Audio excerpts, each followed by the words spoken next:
नीम नीम जग सारा करता क्यों बात रे, नीम नीम जग सारा करता क्यों बात रे, प्रीत की बात न समझे जो शहद से प्यारा रे, प्रीत की बात न समझे जो शहद से प्यारा रे, बैरी ये जमाना दिल तेरा ही दीवाना ढूंढे तुझ में किनारा रे, ओ यारा वे, ओ यारा वे। Very nice. आज हमारे बीच है म्यूजिक डायरेक्टर शिवराम परमार जी। तो एक लेटेस्ट म्यूजिक वीडियो आया हुआ है नीम नीम जग सारा, जो अभी अभी आप गुनगुना रहे थे जी। ये आइडिएशन बेसिकली कहाँ से ये गाना आपको स्टार्ट हुआ, या दिमाग में इसका फर्स्ट ट्यून कैसे आपके आया? सो फर्स्ट तो लिरिक्स मुझे जिस तरह से मिले, और आजकल के जॉनर में ऐसे लिरिक्स मिलना बहुत मुश्किल है, तो ऐसे अच्छे लिरिक्स मिलते हैं ना तो अच्छी ट्यून बन जाती है। So we discuss with the lyricist कि भाई उन्होंने बताया कि शिवराम जी ये लिरिक्स है मेरे दिमाग में, और लिरिक्स इतने अच्छे थे तो मैंने शायद बहुत ही कम समय में इसकी धुन बनाई है, और धुन बहुत अच्छी बनी है, और ये गाना यासिर जी ने गाया है।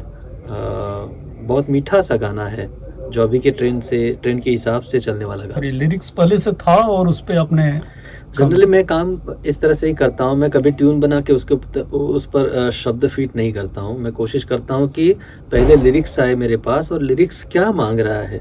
एक्चुअली अपना जो तरीका था पहले गाने बनने का आपको पता होगा, जो 60-70s के दौर में जो गाने बनते थे उसमें क्या lyricist, music composer, producer, actor, actress सब लोग साथ में बैठ के डिस्कशन करते थे और फिर इसके ऊपर गाना बनता था।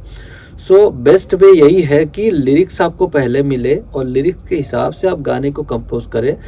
बीच में कुछ समय में थोड़ा सा ट्रेंड चेंज हो गया था कि ट्यून बना देते थे पहले, फिर उसके ऊपर लिरिक्स फिट करते थे।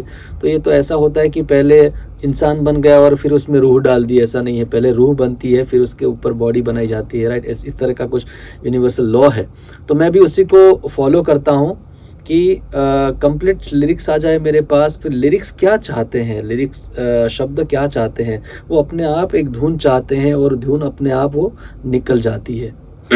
तो एक गीतकार जैसा लिख के देता है एग्जैक्टली आपको ट्यून बनाने में फिटमेंट वैसा आ जाता है, या आपको अमेंडमेंट की जरूरत पड़ती है शब्दों को फेरबदल की?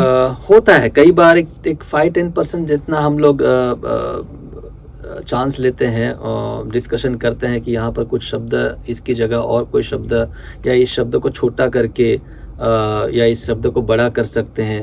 लेकिन जनरली क्या होता है कि नए शब्द होते हैं, जिस तरह का शब्द का मीटर होता है ना उस तरह की एक नई धुन बनती है। हम कई बार क्या करते हैं कि हम फिट चीज़ होती है उसमें शब्द बिठाने की कोशिश करते हैं, लेकिन ये वही हो जाता है वापस की, जैसे आपको एक एग्जांपल दिया है कि रेडीमेड चीज़ पे हम चीज़ें बिठा रहे हैं। तो बेटर है कि वो शब्द आपके सामने हो, उसके हिसाब से आप धुन बनाओ, तो कहीं आपको फ्लेक्सिबिलिटी मिलती है नया मीटर, नया कंपोजिशन, नई ट्यून को सेट करने में। सो बेटर है कि लिरिक्स पहले आए और उसके ऊपर धुन बनाए। वर्ड्स आज की डेट में हम देखते हैं कि म्यूजिक इतना ज़्यादा पावरफुल है जी, इतना ज़्यादा उसमें पावर है कि अगर मैं स्पेशली डांस सॉन्ग की बात कर रहा हूँ या आइटम सॉन्ग की बात कर रहा हूँ, कि वर्ड्स को शायद पब्लिक दिमाग में नहीं रखती कि क्या बोला जा रहा है, सिर्फ उसका जो म्यूजिक है उसका पावर इतना है कि पूरी बॉडी थिरकने लगती है।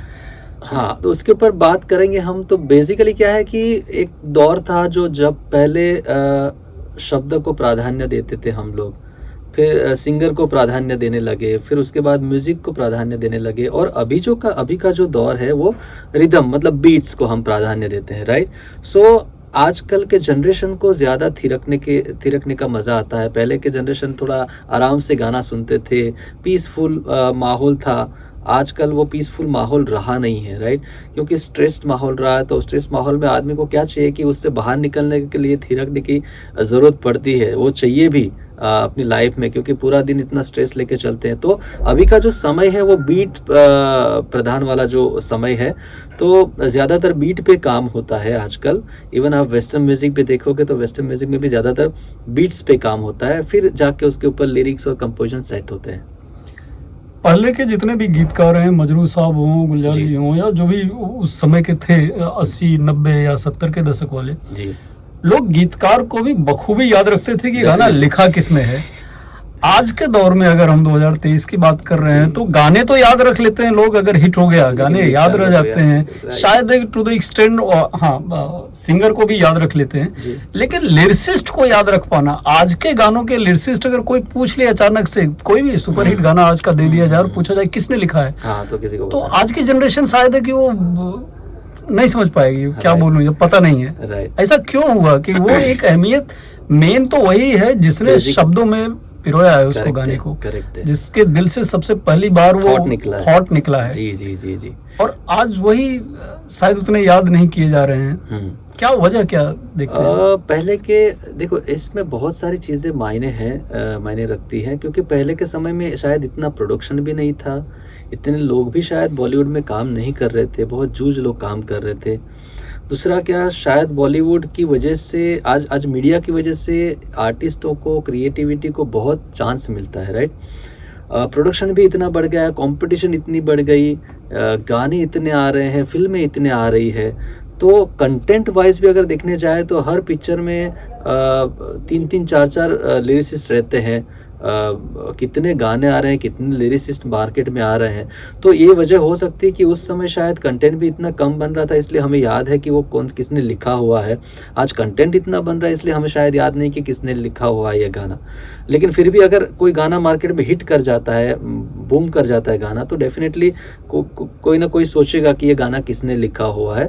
तो वजह कंटेंट की भी हो सकती है यहाँ पर। दूसरा, लिरिसिस्ट को याद नहीं करते आज, तो ये बेहद दुख की बात है कि आज हम लिरिसिस्ट को इतना इंपॉर्टेंस दे नहीं रहे, बल्कि कई बार तो ऐसा होता है कि पूरा गाना बन जाने के बाद लिरिसिस्ट को पेमेंट होती है। आज के टाइम में ये भी होता है, या तो फिर और उसको इतनी पेमेंट होती है कि आप सुन भी नहीं पाओगे, इतनी पेमेंट होती है। कई बार हमें शर्म आती है कि जिस बंदे ने थॉट लिखा है, जिस बंदे ने शब्दों को इतने सुंदर माला में पिरोया है, उसको हम याद नहीं करके, उसको हम सही रिस्पेक्ट नहीं करते, उसका नाम भी नहीं लेते कई बार हम लोग कई जगह पे। तो ये थोड़ी सी दुखद बात है। हमें सबसे ज़्यादा इम्पोर्टेंस उनको देना चाहिए जिनके वहाँ से ये थॉट निकला है। तो पहले के ज़माने में और अभी के ज़माने में ये फ़र्क है। उसका रीज़न है कि अभी के ज़माने के जो गाने हैं उसमें ज़्यादा फिलोसॉफी भी नहीं है। बहुत कम ऐसे गाने देखते हैं, 100 में एक गाना आपको देखने मिलेगा जिसमें कुछ फिलोसॉफी या अच्छी बात देखने को मिलेगी। अदरवाइज सब वही रोमांटिक वाली बातें चलती है, रैप चलता है गानों में। तो यहाँ पर शब्दों को इतना प्राधान्य दिया नहीं जाता, शायद इसकी वजह से हम लिरिक्स पे ध्यान नहीं देते या लिरिसिस्ट पे भी ध्यान नहीं देते।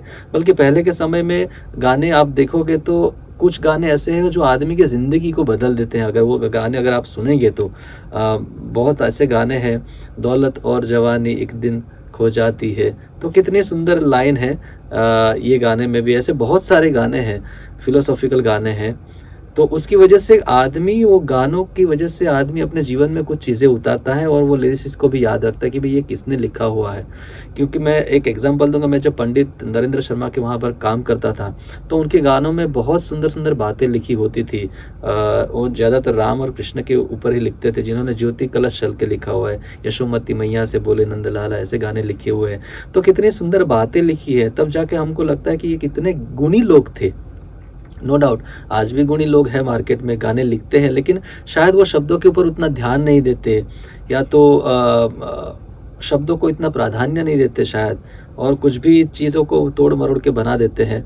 तो अपना जो नीम नीम वाला गाना है उसकी बेसिकली बात कर रहे थे। तो नीम नीम जग सारा करता क्यों बात रे, आज दुनिया में सब लोग कड़वी बातें करते हैं, शहद जैसे मीठी बात को नहीं करता। तो एक थॉट बहुत अच्छा लगा मुझे, और इसके ऊपर एक मीठा गाना बन गया जो आप सब सुन रहे हैं। ग्रेट। तो इस गाने के बनने के पीछे सबसे बड़ा हाथ किसका था? प्रोड्यूसर का जिसने अप्रोच किया, या गीतकार ने जो दिया उसने आपको इम्प्रेस किया कि नहीं आपको इस पे you should come up with music video? गाना बनने के लिए जिसका सबसे बड़ा हाथ होता है वो तो डेफिनेटली एक लिरिसिस्ट का ही होता है, क्योंकि जब तक थॉट नहीं आता तब तक कंपोजिशन नहीं होता, कंपोजिशन नहीं होता तब तक हम प्रोड्यूसर को सुना नहीं सकते, प्रोड्यूसर सुनेगा नहीं तब तक सिंगर आएगा नहीं, सिंगर आएगा नहीं तब तक उसका वीडियो नहीं बनेगा। तो ये सब प्रोसीजर है। सो बेसिकली इसका सबसे बड़ा श्रेय जाना चाहिए लिरिसिस्ट को। हाँ, हम बोलते हैं कि कई बार कई गाने सालों से पड़े रहते हैं, कुछ कोई निकालता नहीं गाना, तो यहाँ पर एक श्रेय और जाना चाहिए प्रोड्यूसर को, कि जो चीज़ मार्केट में लाता है, राइट। हमने क्या बोलते हैं, हमने कोई चीज़ पैदा तो कर दी, लेकिन वो जब तक वो मार्केट में नहीं आएगी तब तक लोग उसको जानेंगे नहीं, देखेंगे नहीं। तो यहाँ पर लिरिक्सिस्ट के साथ एक प्रोड्यूसर को भी सबसे बड़ा श्रेय जाना चाहिए। कंपोज़र, सिंगर वो तो है, पार्ट ऑफ द सॉन्ग है, लेकिन यहाँ पर सबसे बड़ा श्रेय हम लिरिसिस्ट को, प्रोड्यूसर को देंगे। चलिए अपने गीतकार के बारे में भी डिस्कस कर लेते हैं, संजय मिश्रा जी। तो संजय जी को इससे पहले उनके कुछ गाने आपने कंपोज किए हैं, या क्या अभी तक का आपकी जर्नी उनके साथ रही है? संजय जी के साथ मैंने काफ़ी काम किया है। उनके गानों में बहुत सुंदर मधुर शब्द होते हैं, कुछ नयापन होता है, जो अभी के ट्रेंड के हिसाब से चलते हैं उससे थोड़ा हट के शब्द होते हैं उनके। उनका थॉट एक बहुत हाई लेवल का होता है, तो उनके साथ काम करने में मज़ा आता है। अगेन वही बार मैं आपसे शेयर करूंगा कि कॉमन शब्द पे गाना बनाना बहुत मुश्किल हो जाता है, लेकिन अनकॉमन शब्द होते हैं जो ज़्यादातर यूज़ नहीं होते शब्द बोलने में। ऐसे शब्दों पे ट्यून बनाना, उसके ऊपर धुन बनाना, उसके ऊपर म्यूज़िक बनाना, गवाना, वो थोड़ा डिफ़िकल्ट होता है और अच्छा भी लगता है। ऐसी क्रिएटिविटी करना अच्छा लगता है। तो संजय जी के जितने भी गाने मैं कर रहा हूँ अभी और आगे भी जो गाने किए हैं, उसमें ये चीज़ मुझे बहुत अच्छे से देखने को मिले है कि उनके शब्दों में एक हट के कुछ चीज़ें होती है, तो जिससे कंपोज करने में बहुत मज़ा आता है।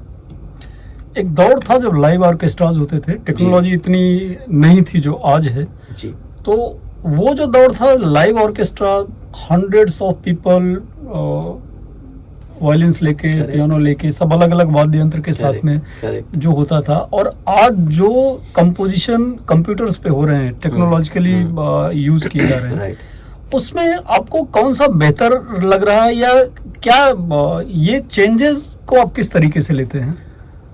देखिए, टेक्नोलॉजी के हिसाब से अगर हम आगे बढ़ रहे हैं तो डेफिनेटली टेक्नोलॉजी को एक्सेप्ट करना चाहिए, क्योंकि टेक्नोलॉजी हमारे अच्छे के लिए है, टेक्नोलॉजी काम आसान करने के लिए है। तो टेक्नोलॉजी को अप्रिशिएट करते हैं हम। आज अगेन वही बात करूँगा कि जब क्वांटिटी बढ़ जाती है ना काम की, तो हमें टेक्नोलॉजी का सहारा लेना पड़ता है। जब क्वांटिटी कम होती है तो वहाँ पर हम मैन पावर या तो हम मैन्युअली काम कर सकते हैं, लेकिन जब इतनी सारी चीज़ें एक साथ बन रही है तो वहाँ पर डेफिनेटली वी शुड गो, हमें टेक्नोलॉजी का सहारा लेना चाहिए। और टेक्नोलॉजी का सहारा लेकर आज काम कर रहे हैं मार्केट में बहुत से लोग।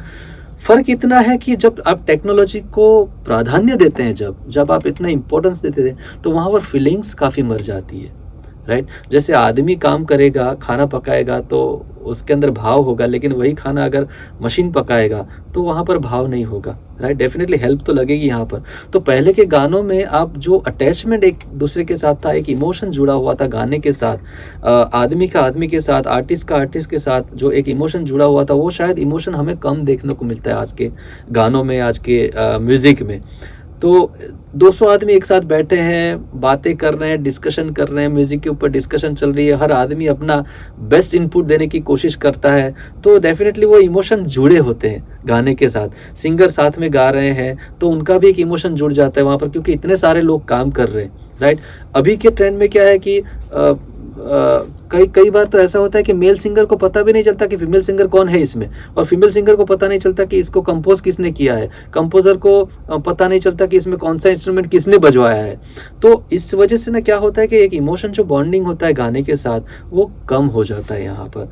सो आई ऑलवेज प्रीफर कि लाइव म्यूजिशियन होना चाहिए, लाइव म्यूजिक होना चाहिए, फिर से वो दौर आना चाहिए। लेकिन स्टिल अगर हम टेक्नोलॉजी के साथ काम कर रहे हैं तो जितना बेटरमेंट टेक्नोलॉजी के साथ होता है उतनी कोशिश करते हैं हम लोग उसको इमोशंस डालने की, सिंगर के साथ डिस्कशन करने की। और दूसरा क्या था, देखिए पहले के समय में सिंगर भी आते थे, उनके साथ डिस्कशन होता था, बाकायदा एक्टर एक्ट्रेस बैठते थे वहाँ पर, उनकी नज़ाकत देखते थे, उनका जो एटीट्यूड होता है फिल्म को लेकर या कैरेक्टर को लेकर वो डिस्कशन होता था, और फिर उस हिसाब से गाने बनते थे। तो आप देखेंगे तो लता जी जब किसी एक्ट्रेस के लिए गा रही है तो उसका एक अलग इम्प्रेशन होता है गाने में, जब दूसरी एक्ट्रेस के लिए गाती है तो उसका एक अलग भाव होता है। मोहम्मद रफ़ी भी जब शशि कपूर के लिए गाते हैं तो एक अलग आपको दिखता है भाव में, उनका भाव दिखता है। जब और किसी सिंगर के लिए गाते हैं और किसी एक्टर के लिए गाते हैं तो एक अलग फील आता है। तो ये सब चीज़ें जो होती है ना, वो आज इमोशन मर रहे हैं इसी वजह से, क्योंकि हम जुड़ के काम नहीं कर रहे हैं, सब अपना अपना सेपरेट काम कर रहे हैं और फिर लास्ट में कंपाइल करके उसको बाहर हम रख देते हैं। तो थोड़ा सा इमोशनली अटैच हम लोग आजकल के म्यूजिक के साथ नहीं हो रहे। उसकी सबसे बड़ी वजह यही है कि आदमी के साथ जुड़ नहीं रहा है। टेक्नोलॉजी ने काफी हद तक ऐसा कर दिया कि हमें साथ आने की जरूरत नहीं है जी, हम दूर रह के भी काम कर सकते हैं एक साथ। That is nice, not that bad. But आपने जैसा बोला कि वो इमोशनल कनेक्ट जो बैठ के जो डिस्कशन करके आपस में जो किया जा सकता है, शायद वो थोड़ा सा मिसिंग है। राइट। एक और डिस्कस करना चाहूंगा कि म्यूजिक की अपनी कोई भाषा नहीं होती, म्यूजिक अपने आप में एक भाषा है। Correct. फिर भी हर गाने का अपना बोल का एक भाषा होती है। Correct. कि या तो आप हिंदी में गाने बना रहे हैं, उर्दू में बना रहे हैं, पंजाबी, इंग्लिश, जो भी है। हिंदी अगर हम 70 के दशक की बात करें, 60 के दशक की बात करें, इवन 80 तक के भी दशक की बात करें, तो हिंदी के साथ उर्दू का जो मिक्सचर था वो बहुत ज्यादा था जी। उर्दू के साथ हिंदी को मिक्स करके बहुत ज्यादा गाने लिखे गए। आज के दौर में इंग्लिश शब्दों का बहुत ज्यादा मिक्स किया जा रहा है और कुछ रीजनल लैंग्वेज जैसे पंजाबी हो गई जी। हिंदी फिल्मों में अगर 5 गाने हैं तो उसमें से 2 गाने ऐसे हैं जो एक्चुअली पंजाबी हैं, लेकिन उसको इक्वली ऑडियंस एंजॉय कर ले रही है, थिरक रही है उस गाने पे, और ध्यान भी नहीं जा रहा है कि एक्चुअली बोलिए पंजाबी जा रहे हैं। राइट। जबकि हिंदी फिल्म है और आप हिंदी फिल्म देख रहे हो और सारा सिचुएशन हिंदी का होता है जी। ये जो मल्टीपल लैंग्वेज का जो आजकल मिक्स किया जा रहा है, इसको आप किस एंगल से देखते हैं और कहाँ तक सही है किसी भी भाषा को उसका ओरिजिनल अस्तित्व बनाए रखने के लिए? यहाँ पर बात हम ये कर सकते हैं कि पंजाबी जो म्यूजिक इंडस्ट्री है ना, वो सबसे बड़ी इंडस्ट्री मानी जाती है। अगर पंजाब में अगर आपका गाना हिट हो जाता है ना, तो वो वर्ल्ड वाइड हिट होता है आपका गाना। नो डाउट हिंदी भी वर्ल्ड वाइड जाता है, लेकिन पंजाबी म्यूजिक जो है ना, वो बेसिकली थिरकने का म्यूजिक है। आप सुनेंगे तो गुजराती म्यूजिक एक फोक म्यूजिक है, पंजाबी एक थिरकने का म्यूजिक है, और वो ज़्यादातर लोगों को कनेक्ट करता है, टीनेज को कनेक्ट करता है, यंगस्टर्स को कनेक्ट करता है। दूसरा, ओवरऑल आप इंटरनेशनल भी मार्केट देखोगे तो पंजाबी गानों का मार्केट बहुत अच्छा है। तो अगर पंजाबी गाने अगर आपके हिंदी फिल्म में आते हैं या वेब सीरीज़ में आते हैं, तो एक चांस यहाँ मिलता है कि वो वर्ल्ड वाइड ईजिली पहुँच जाता है। अगर गाना हिट हो जाता है तो दुनिया भर में अच्छे से वो मार्केट पकड़ लेता है। तो एक तो ये रीज़न है। दूसरा रीज़न है, इंग्लिश भी काफ़ी सारे लोग अभी लगाते हैं गानों में। तो उसका भी रीज़न यही है कि इंडियन लोग काफ़ी अब्रॉड में सेटल हो गए हैं या फॉरेन में बहुत लोग गाने सुनते हैं आज। तो वहाँ पर भी एक थोड़ा सा अगर चंग हमें इंग्लिश का मिल जाता है तो वो एक बेनिफिट मिल जाता है कॉमर्शियल हिट करने का, या तो एक बिजनेस पर्पस से वो हिट जुड़ने का, बिजनेस पर्पस से भी एक फ़ायदा होता है। तो इसी वजह से हिंदी के साथ इंग्लिश और हिंदी के साथ पंजाबी शब्दों को जोड़ा जाता है ताकि गाने को थोड़ा सा और बूस्ट मिल जाए। यही रीज़न है। बाकी मुझे दूसरा कोई रीज़न दिखता नहीं। बाकी क्योंकि आप देखें कि हिंदी गानों में ना कोई तमिल शब्द यूज़ करता है ज़्यादातर, ना कोई गुजराती शब्द यूज़ करता है, कोई मराठी शब्द यूज़ नहीं करता, क्योंकि ये जो रीजन है साउथ के या और जो रीजन है, भोजपुरी गाने भी आपको नहीं देखेंगे हिंदी में, तो बहुत कम मिलेगा। उसकी वजह यही है कि पंजाबी जो म्यूज़िक है और पंजाबी जो इंडस्ट्री है वो म्यूज़िक की सबसे बड़ी इंडस्ट्री मानी जाती है आज। आप देखोगे इंडिया में जितने भी टॉप सिंगर्स हैं या जितने बड़े बड़े सिंगर हैं जो आज करोड़ों रुपए या अरबों रुपए लेकर काम करते हैं, वो सब मोस्टली आप देखेंगे तो पंजाबी लोग हैं। तो फ़ायदा ये गाना आपका वेब सीरीज़ में या फिल्म में डालने का फ़ायदा यही होता है कि पंजाबी इंडस्ट्री कॉमर्शियल हिट काफ़ी अच्छा देते हैं आपको। ग्रेट। चलिए अभी लीग से थोड़ा हट के अपन बात करते हैं जी। आप एज ए म्यूजिक कंपोजर, आप बेसिकली गुजरात स्टेट्स से हैं और वहाँ पे आपको एक थॉट आया, एक सोच आई कैसे कि आपको म्यूजिक डायरेक्शन में जाना है और म्यूजिक बनाना है एज ए कैरियर? मैं यहाँ पर बेसिकली सिंगर बनने आया था और गाता हूँ, आज भी मैं गाता हूँ। मेरा एक गाना अलग लेवल का है, मैं उसको अलग तरीके से देखता हूँ गाने को। मैं शायद कॉमर्शियल में गा नहीं पा रहा हूँ, क्योंकि मेरा गाने के साथ एक कनेक्शन अलग जुड़ा हुआ है। जो मैं गुरुजी से मैं घरानेदार म्यूज़िक सीखा हूँ, वो कुछ अलग स्पिरिचुअल म्यूज़िक है वो मेरा। तो उसकी वजह से मैंने थोड़ा गाने को साइड पर रखा। दूसरा, अगर मैंने काफ़ी लोगों को देखा कि एज ए सिंगर आप स्ट्रगल करोगे तो मेरे ख्याल से सालों साल निकल जाएंगे, लेकिन अगर आप as a music director established होते हो तो आप खुद एक सिंगर एस्टेब्लिश होने में सक्षम हो जाते हो, या तो आपको बाकी जो हर्डल्स आते हैं वो नहीं आते। मैंने काफ़ी सारे म्यूज़िक कंपोज़र को देखा है ऐसे कि जो म्यूज़िक डायरेक्टर बन के सिंगर हुए हैं, जैसे शंकर महादेवन है, रहमान साहब है और बहुत सारे सिंगर म्यूज़िक कंपोज़र ऐसे हैं जो खुद पहले म्यूज़िक कंपोज़र बने और फिर सिंगर बने। तो म्यूज़िक कंपोज़र बनने का एक फ़ायदा है कि जो मैं म्यूज़िक सीखा हूँ उसका भी मैं यहाँ पर यूज़ कर सकता हूँ, राइट।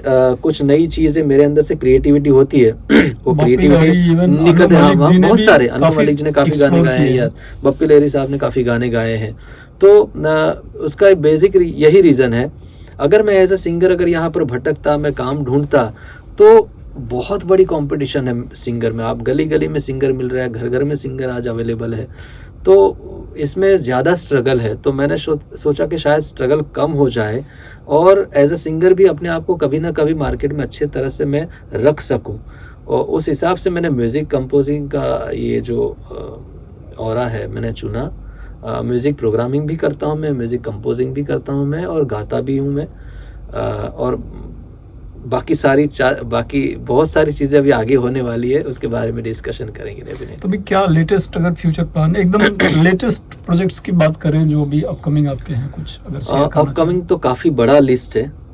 हम लोग इस साल में काफ़ी गाने लेके आ रहे हैं, लेकिन इनिशियल अगर बोला जाए तो अगले 1-2 महीने के अंदर 4 गाने और आ रहे हैं हमारे, जो मेरे ख्याल से काफ़ी बड़े सिंगर गा रहे हैं, अच्छा सा उसका वीडियो बन रहा है, अच्छे प्रोडक्शन हाउस से आ रहे हैं। तो अभी तो बेसिकली 4 गानों पे काम चल रहा है। एक गाना मेरा आ रहा है हॉलीवुड की फिल्म में, तो उसकी भी डिस्कशन करेंगे हम लोग। तो वो एक गाना आ रहा है, एक गाना मेरा इंग्लिश आ रहा है जो वर्ल्ड वाइड रिलीज़ होगा, जो क्रिसमस के फेस्टिवल के ऊपर है। तो वो गाने 2 आ रहे हैं मेरे, और 4 गाने मेरे हिंदी आ रहे हैं अभी। Great. So thanks a lot for sharing your precious time, and all the very best for the grand future of all these your upcoming projects and everything. Thank you, sir. Thank you. Thanks a lot.